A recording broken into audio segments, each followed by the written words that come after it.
How's everybody doing today? Is everybody doing well? It is nighttime here in Chicago. It's very late. It's early morning, actually. Oh, yeah, so I got the comment, you shaved your beard. And that is this person's hair. She made me do it. Hold on, zoom in. Say hi, Alicia. Hi. This is Alicia. She convinced me to shave my You beard. look better that way. She thinks I look better without one, so I did it. She's pretty tough. She thinks she's tough at least. But yeah, so I'll grow it back at some point. I'll grow it back at some point. I gotta get rid of Alicia first.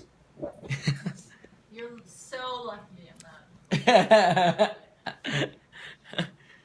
So, okay, we'll go ahead and start today's lesson because it's so late. I'll go ahead and get started, and then if people sign in and have any questions, then I can answer those as we go.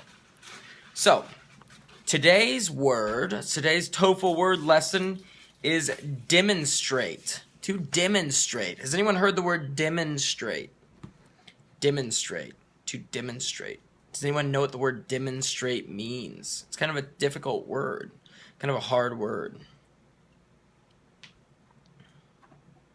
To demonstrate. I'll wait a little bit, let everyone type. To show something. To show something. That's spot on, actually. It's very close, very correct. Anybody else want to try? Anybody else want to try to guess what demonstrate means? Wait a little bit. There I am right there. Demonstrates. To illustrate. Good word, good word. Yes, to illustrate. So what demonstrate means is, and I've got my handy dandy paper right here, is to show an example of or to prove with evidence. To show an example of or to prove with evidence. So when I think of the word demonstrate, I think of a TV show like Criminal Minds, or I think of Law and Order, or I think of any criminal show where they're trying to figure out how someone was murdered. Oftentimes, one of the characters will demonstrate how they think the person was murdered. They will show how they think the person was murdered. So let's say they think the person was murdered with a hammer. They'll kind of explain how it happened, and then they might demonstrate it on something that's fake, like a dummy or something like that, like a fake dummy, and hit it and show how that person might have died. But they're demonstrating. They're showing it. They're showing an example of this. Another example would be any TV show where there's an attorney in court and they're trying to prove whether someone is guilty or not. They might demonstrate how something happens. So let's say someone gets hit by a car, someone was drunk, but it was the person who was crossing the street's fault. Well, they might demonstrate how it was that person's fault, that they crossed the street too early or something like that. So this is what it means to demonstrate. So I'll spell the word really quickly. It's D-E-M-O-N-S-T-R-A-T-E. To demonstrate. To demonstrate. So I've got a couple example sentences for you that I can do. So I've got the first one. At 8 years old, Mozart demonstrated his musical ability in London. So this means he showed his musical ability. Obviously, Mozart is the famous composer, and he was incredible. He was a genius, wonderful composer, and was capable of making incredible music at a young age. So he demonstrated his genius, his musical genius, in London when he was very, very young. He showed it. He gave evidence to this. Illustrate is another great word. This is another synonym for demonstrate. So that is our word for today, demonstrate. Remember to use this, practice this week. I will upload this to YouTube tomorrow, as long as the other 2 lessons that I did this past week. You can find these on YouTube. There'll be new videos. I will post them on Twitter as well. But yeah, so today's word was demonstrate. So do I have any questions? Thank you for the hearts, by the way. Do I have any questions about the word demonstrate? Or about anything? While you're typing, I will give you the update. AJ and I are expecting the course Amped English to come out in January. It will be available for anyone getting ready to take the TOEFL or the IELTS or any other exam, or if you're just looking to get higher level English learning. This course will be available soon. It'll be a 16-week course. For anyone that's new, it'll be a 16-week course that uses a lot of AJ's techniques and my techniques to teach English. So do I have any questions? If not, I'm going to go to bed. I'm going to go to sleep. I'm so tired.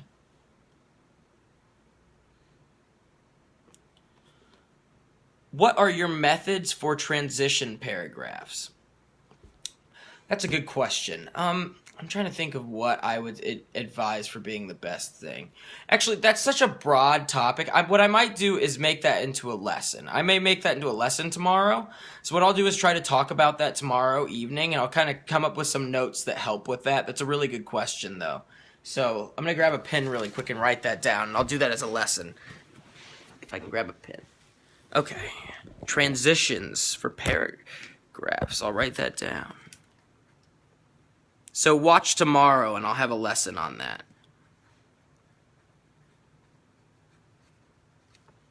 Give a couple examples, too. I'll try to type up some examples.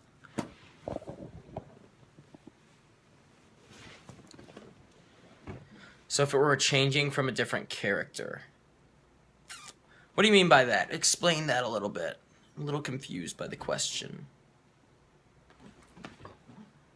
I can take other questions while we're waiting. Thank you for the hearts again. Thank you for whoever's clicking the pink hearts.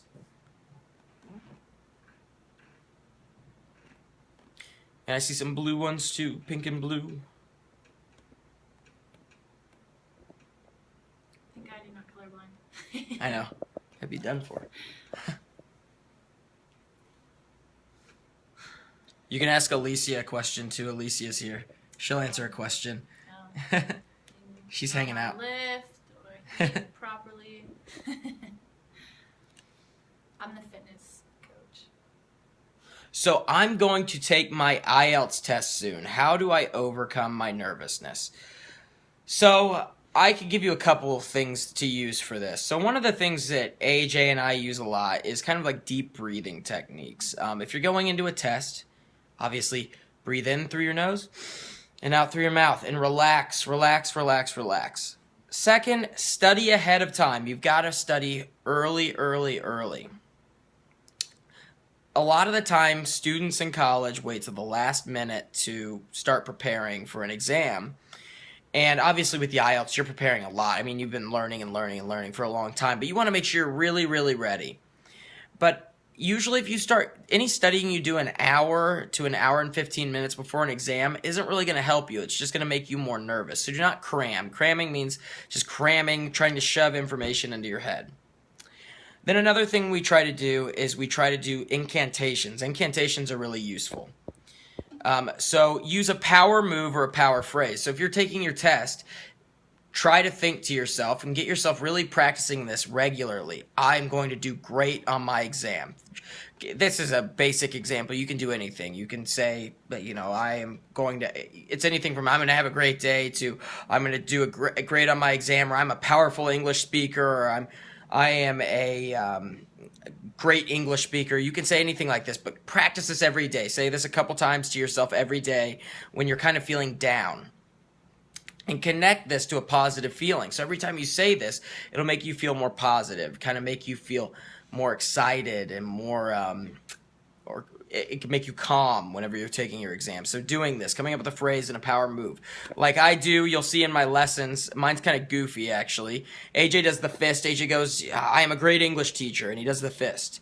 I actually have done this since I was a kid and didn't realize it, but I hit my thighs. I'll hit my thighs really fast, and I'll be like, let's get started or something like that before I do anything. So doing these incantations can really help you. Getting a good night's sleep is huge. Sleep a lot before your exam. You want to sleep a lot. Getting maybe some exercise before your test. It's proven that if you do some kind of exercise where you do some cardio, where you run or you jog or even jumping jacks, will get you kind of awake and get you thinking and feeling awake and aware during your test. So these are just a couple things that you can do. There's plenty of other things you can do as well.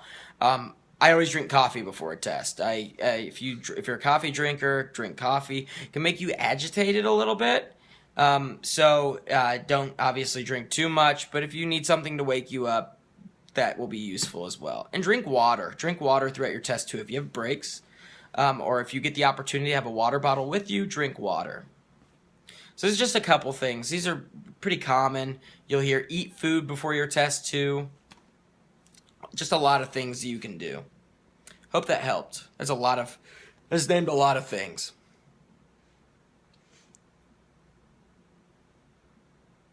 And then for studying for your test, practice speaking out loud. So watch my lessons over again and shadow them. So try to say what I say. Awesome. And if you need me to, if you have questions again in the future, I can say those over again and you can write them down. Sorry, I went really fast on that, but you can write them down.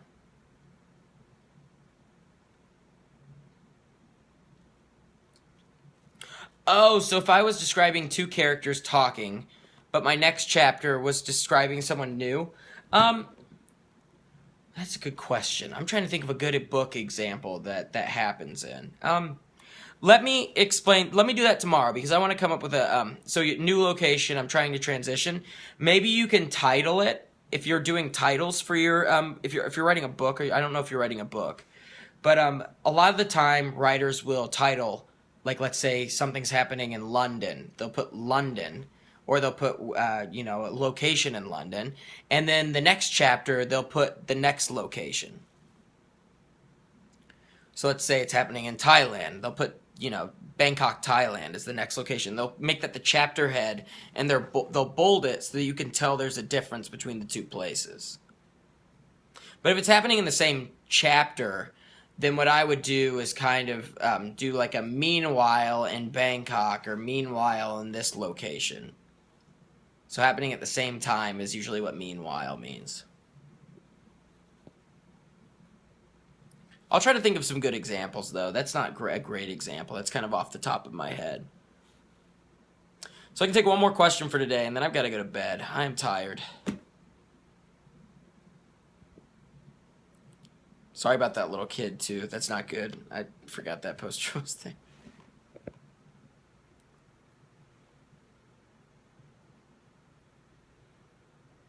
Cool. I will do that tomorrow. I think it's Denise? I can take care of that.